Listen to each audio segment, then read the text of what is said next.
Welcome to જલિયાન coaching. વિદ્યાર્થી મિત્રો, આજે આપણે ધોરણ 12ના બોર્ડની એક્ઝામના વિદ્યાર્થીઓને હેલ્પફુલ થઈ શકે અને સાબ ઓડિટર અને સાબ એકાઉન્ટન્ટના મેન્સના વિદ્યાર્થીને હેલ્પફુલ થઈ શકે એવા આઈએમપી કહી શકાય એવું એક પ્રકરણ ભાગીદારીના વાર્ષિક હિસાબના દાખલા નંબર 8ની શરૂઆત કરીશું.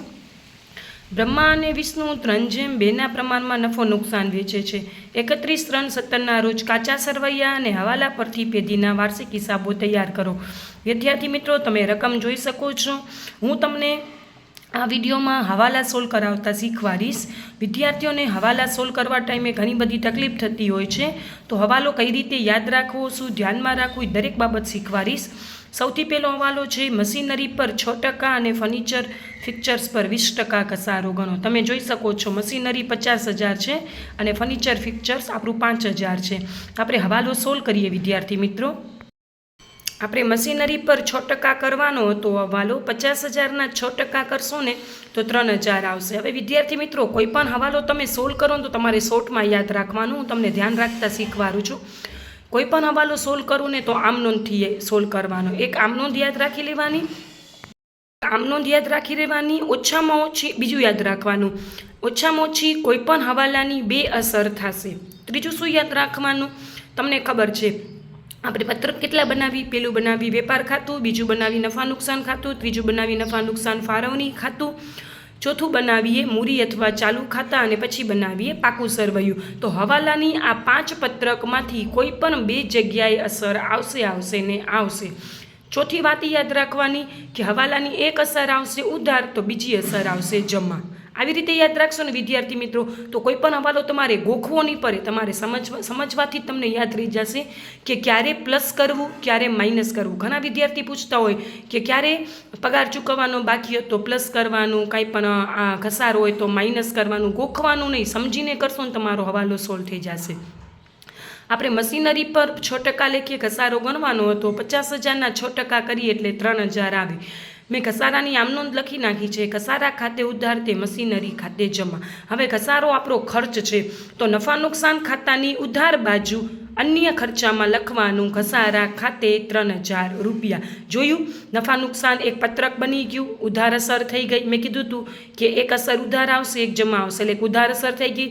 મેં કીધું હતું ઓછામાં ઓછા 2 પત્રક અસર પામશે, તો નફા નુકસાનનું પત્રક અસર પામી ગયું.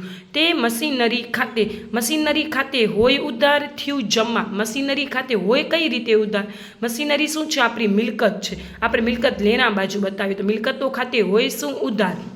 હવે કોઈ પણ બાબત પકડવાની, જે તે બાબત ખાતે જે વસ્તુ હોય એનાથી વિરુદ્ધનું થાય ને તો માઇનસ કરી નાખવાનું. મશીનરી શું છે? મિલકત ખાતે હોય ઉધાર ને આપણી આમનોંધમાં થયું જમા.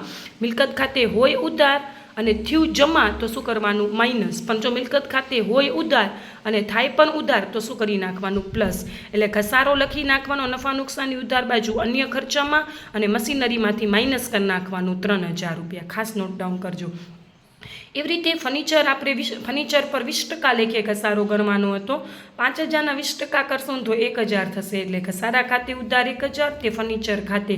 ઘસારા ખાતે ઉધાર, ઘસારો ખર્ચ છે એટલે નફા નુકસાન ખાતાની ઉધાર બાજુ.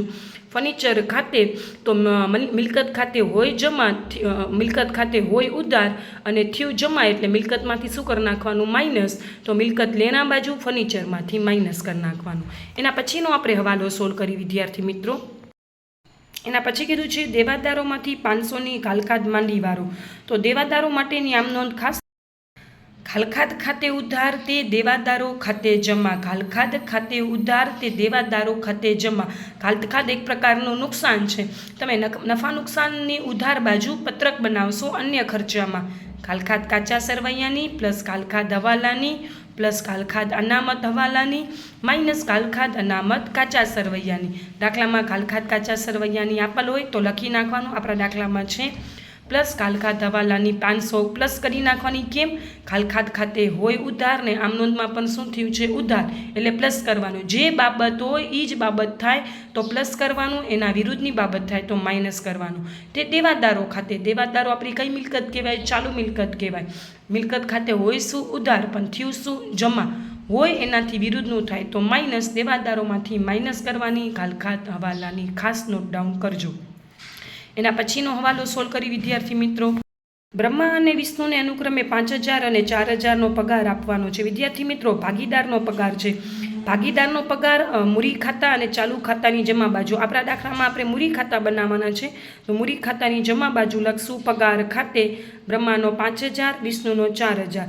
ક્રોસ એન્ટ્રી ફાળવણી ખાતાની ઉધાર બાજુ પગાર ખાતે બ્રહ્માનો 5,000, 4,000. ખાસ નોટ ડાઉન કરજો. પછી ચોથા નંબરનો હવાલો, 500 કમિશનના મળવાના બાકી છે. મિત્રો, કાંઈ પણ તમારું મળવાનું બાકી હોય ને તમારું લેણું કહેવાય. લેણા ખાતે હંમેશા ઉધાર હોય. તો મેં આમ નોંધ લખી છે ને એવી જ રીતે આમ નોંધ થશે. કોઈ પણ આવક મળવાની બાકી હોય, મળવાના બાકી કમિશન ખાતે ઉધાર 500 તે કમિશન ખાતે જમા 500. ખાસ નોટ ડાઉન કરજો. મળવાના બાકી કમિશન ખાતે ઉધાર 500 તે કમિશન ખાતે 500. મળવાનું બાકી તમારું શું કહેવાય? લેણું, ચાલુ મિલકત કહેવાય. એટલે બાકી કમિશન ખાતે શું થયું છે? ઉધાર. અને મિલકત ખાતે પણ શું હોય? ઉધાર. તો મિલકત લેણા બાજુ લખીશું આપણે મળવાના બાકી કમિશન ખાતે. અને તમને કાચા સરવૈયામાં જમા બાજુ કમિશન 2500 આપેલ હતું. નફા નુકસાન ખાતાની જમા બાજુ આપણે કમિશન લખ્યું હતું, હવાલો હતો એટલે એક લીટી છોડી દેવાનું. કમિશન ખાતે છે જમા અને થયું પણ જમા. જે બાબત હોય એ જ બાબત થાય તો પ્લસ કરવાનું. કમિશન ખાતે હતું જમા અને થયું પણ જમા એટલે કમિશનમાં પ્લસ કરવાનું. મળવાનું બાકી 500. ખાસ નોટ ડાઉન કરજો. એના પછીનો હવાલો છે પગારના 3,000 ચૂકવવાના બાકી છે. પગાર ચૂકવવાનો બાકી છે તો પગાર કહેવાય ખર્ચ અને ચૂકવવાનું બાકી આપણું દેવું કહેવાય. ખાસ નોટ ડાઉન કરજો. પગાર ખાતે ઉધાર તે ચૂકવવાના બાકી પગાર ખાતે 3,000. જો કમિશન આવક હતી એટલે કમિશન ખાતે જમા કર્યું ને પગાર ખર્ચ હતો એટલે પગાર ખાતે ઉધાર કર્યું. તો પગાર ખાતે ઉધાર, પગાર ખાતે હોય ઉધાર, થયું ઉધાર એટલે પગારમાં શું કરી નાખશું? પ્લસ કરશું. ચૂકવવાના બાકી પગાર ખાતે દેવું છે. જે મળવાનું બાકી લેણું છે તો પાકા સરવૈયામાં, એમ ચૂકવવાનું બાકી દેવું છે તો પાકા સરવૈયામાં જ લખવાનું. પણ મળવાનું બાકી ચાલુ મિલકતમાં ને ચૂકવવાનું બાકી ચાલુ દેવામાં. એટલે પગારમાં પ્લસ ચૂકવવાનો બાકી અને ચાલુ દેવામાં ચૂકવવાનો બાકી પગાર 3,000. મેં નીચે લાઈન નાખી છે, ખાસ જોઈ નાખજો વિદ્યાર્થી મિત્રો. હવે આંતરિક હવાલા આપેલા છે, 2 આંતરિક હવાલા આપેલા છે. એ 2 આંતરિક હવાલાને આપણે નોટ ડાઉન કરી નાખશું. આંતરિક હવાલાને પણ ખાસ નોટ ડાઉન કરવાના. પહેલો હવાલો છે બ્રહ્માની લોન 1/7/16 થી 50,000 અને બીજો હવાલો છે ભાડાપટ્ટાનું મકાન 1/4/16 થી 10 વર્ષ માટે. તો બ્રહ્માની લોનનું આપણે વ્યાજ ગણીશું. લખશું બ્રહ્માની લોનનું વ્યાજ 50,000. તમે જોશો ને તો 1/7/16 થી લીધી હતી. 7, 8, 9, 10, 11, 12 પહેલો, બીજો, ત્રીજો માર્ચ મહિના સુધી ગણશો ને તો 9 મહિના થશે. અને ભાગીદારની લોન ઉપર કાંઈ નાખીએ ને તો 6% લેખે વ્યાજ આપવાનું. તો 50,000 ઉપર 9 મહિનાનું 6% લેખે વ્યાજ. મેં 1200 કેમ લખ્યા છે તો તમને ખબર છે, આપણે ભાગ્યામાં 12 લખી અને 100 લખી એટલે મેં 1200 લખી નાખ્યા છે. બરાબર 2,250 રૂપિયા વ્યાજ થશે. એટલે લોનનું વ્યાજ 2,250 રૂપિયા થશે. હવે લોનના વ્યાજની આપણે આમ નોંધ કરી. લોનના વ્યાજ ખાતે ઉધાર તે ચૂકવવાના બાકી વ્યાજ ખાતે, કેમ કે આપણે હજી સુધી ચૂકવ્યું નથી. લોનનું વ્યાજ કોઈ પણ ખર્ચા હોય ને નફા નુકસાનમાં આવશે. તો લોનનું વ્યાજ નફા નુકસાન ખાતામાં નાણાકીય ખર્ચામાં લખવાનું 2,250 અને ચૂકવવાનું બાકી આપણું દેવું કહેવાય. એક ઉધાર અસર થઈ ગઈ, એક જમા અસર થઈ ગઈ, એક નફા નુકસાનના પત્રકમાં અસર આવી, બીજી આવશે પાકા સરવૈયામાં ચૂકવવાનું બાકી.